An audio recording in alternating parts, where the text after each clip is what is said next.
નમસ્કાર મિત્રો, પેરના ન્યૂઝમાં આપનું સ્વાગત છે। જમ્મુ કાશ્મીર પહેલગામ થયેલા આતંકવાદી હુમલાની સામે કડક વલણ અપનાવી ભારતીય સેનાને ઓપરેશન સિંદૂર દ્વારા સમગ્ર રાષ્ટ્રને ગૌરવ અપાવ્યું છે। તેના અનુસંધાનમાં આજે ડભોઈ શહેર અને તાલુકા ખાતે શહેરના ડભોઈના ધારાસભ્ય શૈલેષભાઈ મહેતા અને વડોદરા જિલ્લા ભાજપ પ્રમુખ રસિકભાઈ પ્રજાપતિની સાનિધ્યમાં તિરંગા યાત્રાનું આયોજન કરવામાં આવ્યું હતું।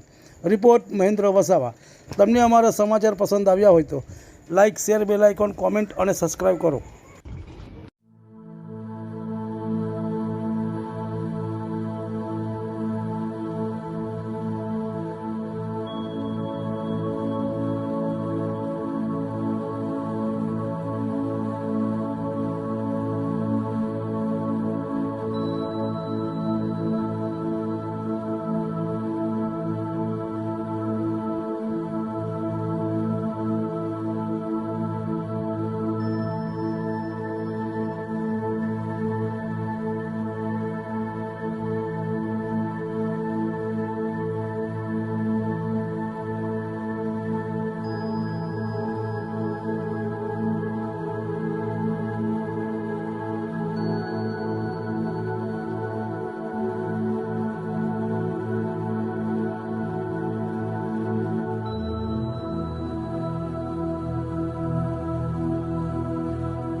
એમણે તકલીફ ના પડે એનું કાળજી રાખીને ફક્ત ને ફક્ત આતંકવાદીઓના અડ્ડા સાફ કર્યા હતા।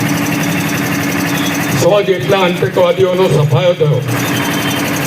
કોઈ કન્હાર પ્લેન હાઈજેકમાં હતું, તો કોઈ પહેલગામમાં હતું, કોઈ પુલવામામાં હતું, કોઈ બોમ્બેના જે ધડાકા થયા એમાં હતા। આવા લોકોને ઘરમાં ઘૂસીને અંત લાવ્યા છે। અને આ નવું ભારત છે, ઘરમાં ઘૂસીને મારે છે। અને આ નવું દર્ભાવતી છે કે જેમાં તિરંગા યાત્રા યોજાય છે। અને એમાં આ તિરંગા યાત્રામાં તમામ સમાજના લોકો જોડાય છે, સમાજ ધર્મના લોકો જોડાય છે। એ આ દર્ભાવતીની હવે ખાસિયત થઈ છે। દર્ભાવતીમાં આવી યાત્રાઓ નીકળે એ પહેલા લોકોને આશ્ચર્ય થતું, અને આજે આપણી જોડે આપણા લઘુમતી મોરચાના સભ્યો પણ જોડાયા છે। ભારત માતા કી જય। જે રીતે પહેલગામમાં આતંકવાદીઓ દ્વારા 26 જેટલા લોકોને મારી નાખવામાં આવ્યા, અને એના કારણે સમગ્ર દેશમાં એક આક્રોશનું વાતાવરણ પેદા થયું।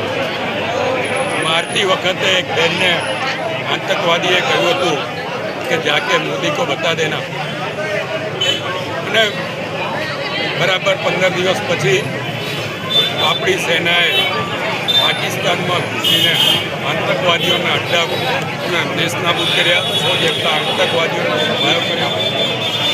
ત્યાર પછી પણ યુદ્ધનું વાતાવરણ સર્જાયું અને જે રીતે આપણી સેનાએ મોદી સાહેબના આદેશથી ઘરમાં ઘૂસીને એ લોકોને સબક શીખવાડ્યા અને એ લોકોના એરપોર્ટોને પણ નુકસાન કરવામાં આવ્યું.